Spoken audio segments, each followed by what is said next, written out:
Üç padişahlık, zaman halkıgan muşavir.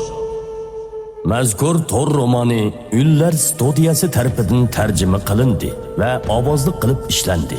Asar mazmuni to'qilma bo'lib, hech qanday xurofotlikni qo'llamaydi. Ko'chirib tarqatganlarning qonuniy javobgarligi surishti qilinadi. Amgikimizga hurmat qiling. 15-bob. Ahmaq qilingan Savrin Savqon. İnem, bu qitim atamga ta'ziya bildirish uchun bor emas. Diyan qo'shinni elib olishning hojati yo'qdi. Diyan qo'shiniga Diyanli sarkarda bo'lgan bo'lsa-mu, lekin nimani degan bilan bevosita o'ttir qo'shiniga qaraydigan bo'lib, Savsavning muhofizatchi qo'shini deb qarashga bo'ladi. Shunga ularni baliqdan elib chiqish aqlga muvofiq emas edi.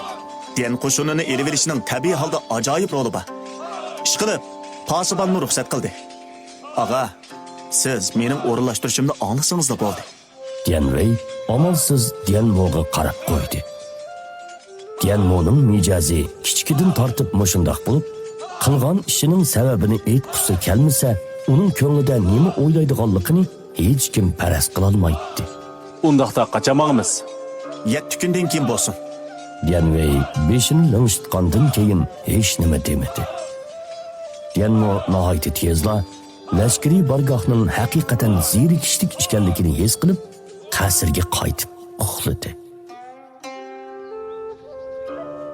Po'yon baliqida turgan bu bir necha kunda Diyanmo kunlarning haqiqatan zerikishlik o'tayotganligini his qilib, shuning bilan o'zining sodiq mastonisi Savrin va Savqun bilan qart o'ynashga boshladi.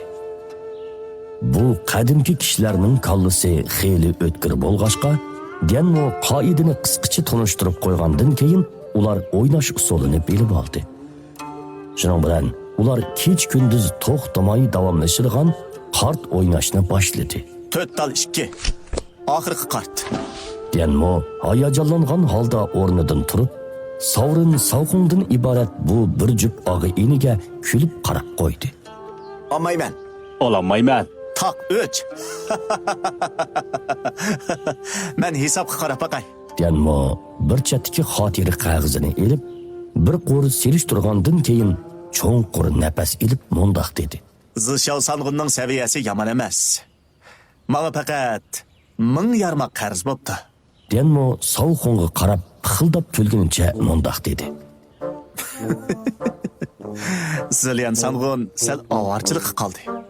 Birinchi kundan boshlab hisoblasak, siz menga jami 6500 yarmaq qarz bo'ldingiz. Ay oxirida qaytarishni unutib qolmang, ha? Pasibonimning sizni izlab berishini xohlamaydigan siz? Mushuncha ola ko'pmi? Qandaqsiga shundoq ko'p bo'ladi? Savqun ishonmagan holda hisobot qog'ozini elib, birma-bir selishtirib, og'zida to'xtamay qo'dinshidi. Savrin aksicha nihoyat mardona holda qo'ynidan bir parcha oltin tangani elib, ondan ikki qo'lini yoyg'inicha mundoq dedi. Bo'ldi. Siz bilan o'ynamayman. Yana o'ynavarsam, qo'rojoyni setib etishimdan qo'rqaman. Hey. Hammamiz birodar. Buncha tuzit qilib nima qilasiz? Mening pulim Zishao sanğınның puli emasmi? Diyanmo bir tarafdan oltin tangini yeng'iga tiqib, chingdab beqib, bir tarafdan Savqunga qarab mundoq dedi. Zilyan sanğın, aniq hisobladingizmi? Savqun yonchiqini yarim kun o'rib chiqqandan keyin oxiri chiroyidan hasrat chiqib, qo'ynidan bir parcha yer xetini chiqarganicha kulib turib mundoq dedi. Ayliqi, menda buncha ko'p yarmaq yo'q. Bu baliq sirtidan g'arbga 5 chaqirim keladigan joydagi bir tog'ning yer xeti. Uni 6500 yarmaq hisoblasam qandaq? Bir tog'ni 6500 yarmoqqa tang qilganlik haqiqatan ziyon tortganlik bo'ladi. Biroq Diyanmo bo'ldi qilishni o'yladi. Nimani degan bilan qarshi taraf Savqun bo'lib, u nomi chiqqan piqsiq, boyliqni jinidan aziz ko'radigan odam edi. U piqsiqlik qilib Savpining tishiga tegib qo'yg'achqa, Savpi taxtga chiqqandan keyin Savqunning zindoniga tashlab, eng oxirida uning mol-mulkini musodara qilgan edi. Savqun Savsavga agishib Chenliu'da isyon ko'targan necha 10 yillik ko'ni lashkar bo'lib, jangda zo'r to'hpi yaratgan hisoblanadi. O'ylamagan yerdan piqsiqlik qilib zindonga tashlandi. Şoňa moşununga o'xshash odamdan bir nima berishni umid qilg'ili bo'lmaydi. Uning ustiga Dianmo'mu aslida vaqt o'tkazishni o'ylagan xolos. Zilyan, bu qig'ining sal eshib ketdi. Bu tog' zaharlik tuz teg'i. Esimda qilishcha, hatto ziroatmi unmaydi. Buni taqsirga berganning nima foydasi? Bir chetda turgan Savrinmu Savxo'ning piqsiqligidan norozi bo'lib, uni askartdi. ishini qil. Zaharlik tuz tog' bosni bo'pti. Umi tog' shunaqa. Savxon darhol Savringa homiyib, uni og'zini yumishga ishorat qildi. Orqadan bechora holda Dianmo'ga mundoq dedi. Taqsir, men Savxoning mushu tog'dan boshqa hech nimasi qolmadi. Agar buni yaratmasangiz, men beg'andan keyin sizga qaytarib beray. Qandaq? Zaharlik tuz teg'i? Dianmo yer xetini ilib, go'harga erishgandek kulib ketgili tasli qoldi. Bu davrdagi tuzlarning ko'pinchisi dengiz tuzini asos qiladigan bo'lib, lekin toshish, saqlash masalasi sababidan o'tir tuzlanlikka kelganda qimmati shiddat bilan o'rlab ketadi. Shunga bu nurg'un kishilarning tuz yeyolmasligini keltirib chiqarib, hatto lashkariy bargohdimi ochiq suv ishlatiladi.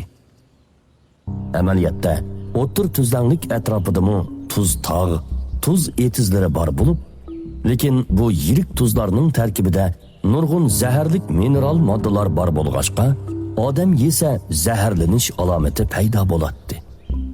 Shunga o'tir tuzlanlik atrofidagilarning hammasi bu xil tuz tog'ni zaharlik tuz teg'i deb ataydi. Ya'ni kelib, bu yerga ziroatni teriy olmag'achqa, kishilar yirtiq oyoqqa o'xshash o'ch edi. Lekin davr halqıgan kishi bo'lish sifati bilan Dianmo osh tuzi tavlashdek bu xil to'liqsiz o'tir maktabda o'rganadigan narsalarni aniq biladi. Shunga Savxoning bu qilmishi uningga boyliq sovg'a qilganlik edi. U bularni boshqalarga bildirmay, uvalchilikda qolgandek beshini chayqab mundoq dedi. Mayli. Zilyan Sangun pasibanımның yaqin odami. Ya'ni kelib, Sav qo'shinidan kelib chiqqan. Men sizning tishingizga tegishga petinolmayman. Bu zaharlik tuz teg'ini qarzga tutib turay. Dianmo so'zini deb bo'lgandan keyin darhol qog'ozga qo'l qo'ydi. O'tkazib berish tamomlangandan keyin Savxon ochchiqlanib ketib qoldi. Uttirish qichidimasa o'ynimiz bo'lmamdi. Uning bunda qilishni bilgan bo'lsam, boshqalarni epkilaganman. Savrin Dianmo uchun bir pas ochiqlangandan keyin pas ovozda mundoq dedi. Bo'lmasa men sizga amroq bo'lib pasibanni izlay. Pasiban biz uchun adolatni yoqlasin. Yo'q. Zilshao Sangunning menga ich og'ritishining hojati yo'q. Ziyon tortish baxt emasmi? Dianmo buni oltin tog'ni tortqizib qo'ysam bo'lmaydi. Men Chinliudan qaytib kelganda Savxoning yerda domilab menga qandoq yolvurdiganligini bir ko'rib boqay deb o'yladi. Kim zijini ziyon tortqizdi? Zalning sirtidan jarangliq bir ovoz anglanib, ikkalan darhol o'rnidan turib ta'zim qilib mundoq dedi. Pasibanimga salom. O'ltiringlar. Sav qo'lini ko'tarib, ikkalanni o'ltirishga ishorat qilgandan keyin bir parcha maktubni chiqarib mundoq dedi. Oldin qisabdagi ko'zatchi ma'lumot yo'llabdi. Hamma ish Zijining o'ylig'ini dak bo'pti. Lebo darvaqa Jijo'ga bormay, balki Shujo'ga berib, bu ikki qora niyat birlashibdi. O'lgir cho'nquloq o'g'ri. Ilgarilik qilib, tuzlanlikdan Shujo'ga kelib, pasibanning cho'ng ishini buzdi. Hozir yana Leboni qabul qilishga petinibdi. Pasibanim, bo'lmasa qo'shonimizning hayvisi urg'ib turgan fursatdan foydalanib, Shujo'ni qo'lga tushiraylik. Savrin buni anglabla xafa bo'lib qoldi. Liu Beyning nechimin lashkar bilan Shujo'ni egallab olganligini o'ylashmaganda, hozir texi o'zining dushmanini ilib qilishga petinig'ini Sav qo'shinini bo'zak ko'rib qolganligi edi. Quruq gap qilma. Men Shujo'ga yurish qilishdan burunla Yanjoni quruqdab qo'ygan. Keyin bu yerni yana Lübu egilab, fuqarolarning 3 o'lish seliqini yig'ib oldi. Bizning hozirgi oziq-tulikimiz kundilik turmushimizni qamdashqimi yetmaydi. Savsavning Dianmoni izlab kelishi albatta Shujuga qandoq hujum qilishni maslahatlashish uchun emas bo'lib, u faqat yo'ldan o'tgach Dianmo bilan ko'rishgach, uningga eng yangi xabarni aytib berish uchun edi. Dianmo bir yutum choy ichgandan keyin Savsavning ochchig'ini ichiga yutib turganligiga qarab, ixtiyorsiz kulib ketib mundaq dedi. Qarasam yolg'iz Zishal Song'ulda emas, Pasibanimningmi ochchig'i bodaq qiladi-ku. Liobey, haqiqatan odamning ochchig'ini keltiradi. Savsav qo'lidagi xatga ko'zini qisib qarab, ko'lkisi ichidan g'azab chiqib turadi. Pasibanim, ochchig'ingiz bo'lsa chiqiring. İchingizga yuzsingiz, og'rib qolasiz. Sizlar hammanglar ko'nglinglarda Liobeyga o'ch edinglar-ku. Undaqda uningga azroq avorchilik tug'dirib, uningga saboq berib qo'yaylik. Savsav bilan Savrin bir-biriga qarishib qo'ygandan keyin Dianmoga qarab xushal holda mundaq dedi. Zijinim, Shujuni qalaymikan qiladigan qandoq abjil chorasi bor.